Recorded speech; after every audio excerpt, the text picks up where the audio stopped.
Today, I'm talking about the Samyang 24mm f1.8 lens. I've reviewed some other Samyang lenses on the channel, the 50, the 85, the 135, but I wanted to share some practical assessment on this lens. To be fair, I wasn't sure if I was going to like the 24mm since I tend to prefer the 28 or 35mm focal lengths. In addition to using this lens sporadically over the last couple months, I just took it on a climbing trip, and it was the only lens I brought for several days in the backcountry. I was pleasantly surprised by this lens for a few reasons: its size to weight ratio and the image quality. In this video, I'll run through the specs, the build quality, show some sample images, and compare it to some other lenses that you might be looking at if you're shopping for a 24mm lens. If you stick around to the end, I'll provide some practical use cases where this lens tends to do exceptionally well. All right, let's talk specifications. So I'm not going to cover everything, but some key specifications on this lens. It's a 24mm full frame lens. It's nice and wide, but not too distorted. It's f1.8, so it's great in low light. It's 8 ounces, roughly 230 grams, so it's very lightweight. It's 2.8 inches or 71 millimeters in length, so it's not a pancake lens, but it's relatively compact for the size of the camera body. The build quality feels a little bit plasticky. I dropped it and partially dented the filter threads, but overall, decent build quality. The only function you'll see on the outside of the lens is the AF/MF switch and the focus hold button here. The AF/MF switch can be customized if you buy the separate lens base station from Samyang. You can turn the focus ring and make it do some other things. All right, so in terms of design and build quality, as I mentioned above, this lens is definitely a budget lens. It feels a little bit plasticky on the outside. It's not a metal lens. It's a pretty simple design. You don't get any extra features like an aperture ring or other switches.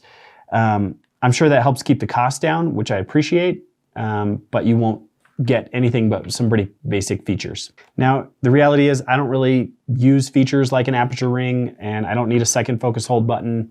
Those things are just extra costs. So again, it's a budget lens. I think it's going to be great for folks wanting to save some money, but still get good image quality, maybe sacrificing a little bit on build quality. All right, let's talk image quality. I'll show some sample images here in a moment, but to give you a quick overview, the sharpness on this lens is great. I would say it's on par with the Sony 20mm G lens. Not as good as G Master lens, but quite good for a $400 and something lens.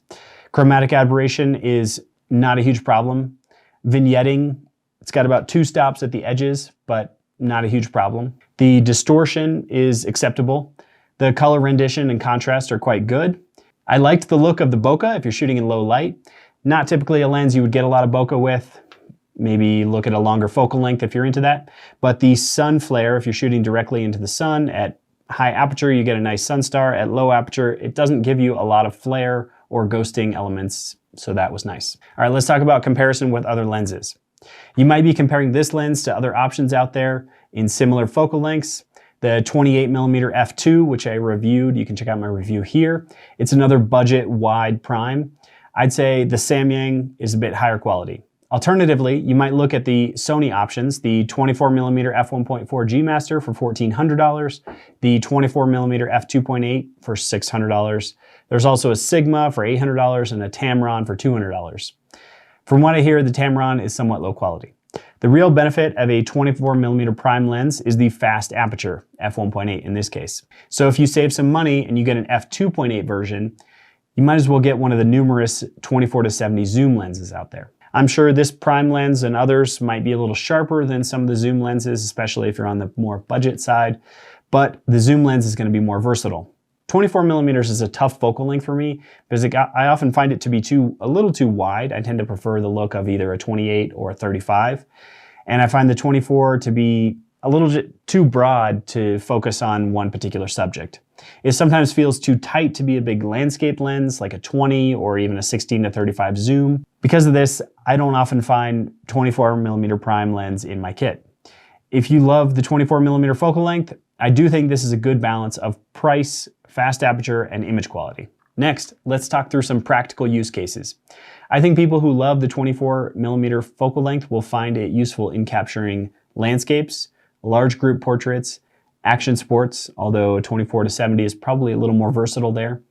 And when I took it on my climbing trip, I liked it because I knew I'd be anchored in, couldn't really move around much, and 24 millimeters gives me a wide perspective, a little wider than my typical 28 or 35 that I would bring. And also it's much lighter and you get sharper images than you might get with a 24 to 70. I really liked some of the images I captured on my trip, but I probably wouldn't choose this lens if the trip involved more than just personal photos. This was compact, lightweight, I could carry it with me, but if I was doing something a little more elaborate, definitely if I was being paid to do a project, I would definitely bring more than just this lens. All right, let's wrap things up. To summarize, I'm glad I got to try this lens. I'd been looking at it and wondering how it might fit into my kit, but honestly, I think this one's going back on eBay because I just don't get enough use out of it. I'd rather have the versatility of a 24 to 70, and if you need a fast prime, I'll just step up to either the 28 or 35, which I have in my kit. If you do need a wide lens for shooting in low light, head down to the link in the description and pick up a copy of this lens. If you want to know my preference for a 24 to 70 millimeter lens, I'll also put a link down to my current favorite for Sony. Thanks so much for watching, and if you haven't already, be sure to subscribe and hit the little bell notification. I'm going to be diving into a series of backpack reviews, starting with the new Peak Design outdoor line that just wrapped up on Kickstarter. So be sure to do that so you get notified when those videos come out. If you have any questions or comments, head down below. I try to get back to all those comments and be helpful. I'll see you in the next video.